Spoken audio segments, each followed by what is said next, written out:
സ്വർണ്ണക്കൊള്ള തേച്ചുമായ്ച്ചു കളഞ്ഞ് സ്വന്തം സഖാക്കളെ രക്ഷിക്കാനുള്ള ശ്രമമാണ് സർക്കാർ നടത്തുന്നതെന്ന് കെ.പി.സി.സി രാഷ്ട്രീയകാര്യ സമിതി അംഗവും മുൻ മന്ത്രിയുമായ കെ.സി. ജോസഫ് ആരോപിച്ചു.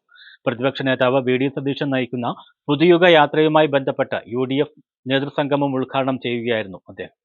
സ്വർണ്ണക്കൊള്ള തേച്ചുമാച്ചുകളഞ്ഞ് സ്വന്തം സഖാക്കളെ രക്ഷിക്കുവാനുള്ള ശ്രമമാണ് സർക്കാർ നടത്തുന്നതെന്ന് കെ.പി.സി.സി രാഷ്ട്രീയകാര്യ സമിതി അംഗവും മുൻ മന്ത്രിയുമായ കെ.സി. ജോസഫ് പറഞ്ഞു. വരുന്ന നിയമസഭാ തിരഞ്ഞെടുപ്പിൽ 100-ലധികം സീറ്റ് നേടി യു.ഡി.എഫ് അധികാരത്തിൽ വരും. സമസ്ത മേഖലകളിലും പരാജയപ്പെട്ട ഇടതുമുന്നണി സർക്കാരിന്റെ അന്ത്യം കുറിക്കലാകും ഈ തിരഞ്ഞെടുപ്പെന്നും പ്രതിപക്ഷ നേതാവ് വി.ഡി. സതീശൻ നയിക്കുന്ന പുതുയുഗ യാത്രയുമായി ബന്ധപ്പെട്ട യു.ഡി.എഫ് നേതൃസംഗമം ഉദ്ഘാടനം ചെയ്ത് സംസാരിക്കുകയായിരുന്നു അദ്ദേഹം. നമുക്ക് മുൻതൂക്കം ലഭിക്കാൻ സാധിക്കുന്ന ഒരു പശ്ചാത്തലം ഈ അസംബ്ലിയിൽ ലഭിക്കുന്നുണ്ട്. തദ്ദേശ സ്ഥാപനങ്ങളിൽ വന്നപ്പോൾ നമ്മളെ 5000 വോട്ട് കുറയും. 5000 വോട്ട് വലിയ വ്യത്യാസമല്ല.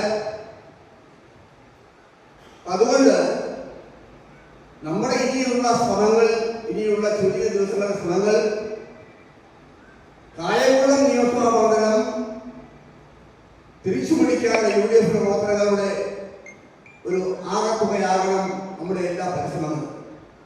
നിയോജക മണ്ഡലം ചെയർമാൻ എ. ഇർഷാദ് അധ്യക്ഷത വഹിച്ചു.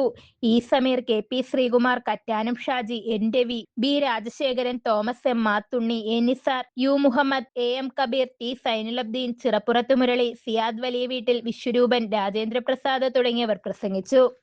ഈ യാത്രയുടെ സന്ദേശം ഈ നിയോജകമണ്ഡലത്തിലും മുക്കിലും മൂലയിലും എല്ലാ പ്രദേശങ്ങളിലും എത്തിക്കുന്ന തരത്തിൽ, വികേന്ദ്രീകരിക്കുന്ന തരത്തിൽ വലിയ തോതിലുള്ള പ്രചരണ പ്രവർത്തനങ്ങളോടെ ഈ ജാഥയ്ക്ക് വഴിവെപ്പ് നൽകാനുള്ള പ്രവർത്തനങ്ങൾ മുന്നോട്ട് പോവുകയാണ്. News bureau, Kayamkulam.